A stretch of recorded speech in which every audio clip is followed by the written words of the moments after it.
Десетината рачно изработени срциња му даваат посебна убавина на излогот на еден од дуќаните во Охридската чаршија. Украсен во боите на љубовта, истиот го привлекуваше вниманието на минувачите. Собственичката Албертина вели дека им биле потребни околу 3 часа за да се изгледа како што треба. Да, све е рачна изработка, срцињата, комплетно е све и мечињата, све е рачна изработка што е тука направено. Срцето е символ на љубовта и затоа е све така во црвена боја и мечињата рачно ги изработуваме. Ама се доста интересни и доста продавани. Со мала инвестиција може убаво да изгледат и да привлечите внимание кон муштериите.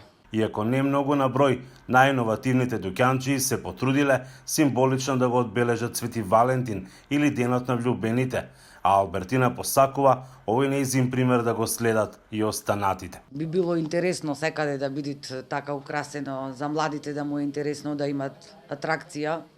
Подароци за Свети Валентин купуваат посебно младите на своите сакани. За разлика од помладите, повозрасните велат дека го слават празникот Свети Трифун, заштитникот на лозарите и градинарите.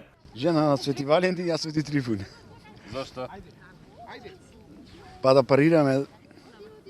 Разбираш, за ово семејство да биде окей. А подарувате ли вие за Свети Валентин? Знаете ли да подарите нешто? Обавезно.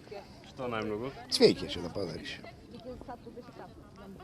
А Свети Трифун со кого го прославувате? Со најдобрите пријатели. Славам Свети Валентин и Свети Трифун. Како ги славиме? Па ништо, со партнерот си спремаме вечера, си гледаме филмови или можеби негде ќе се прошетаме и така уз чаша добро вино ги славиме и двете.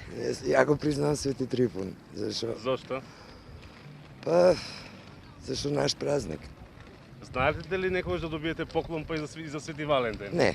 Не, пошто и сопругот го има истото мислење.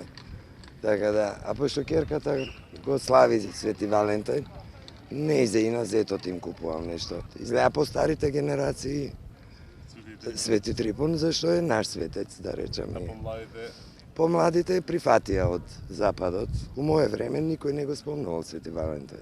Она што ги поврзува и двата празници е што се слават во еден исти ден, 14 февруари.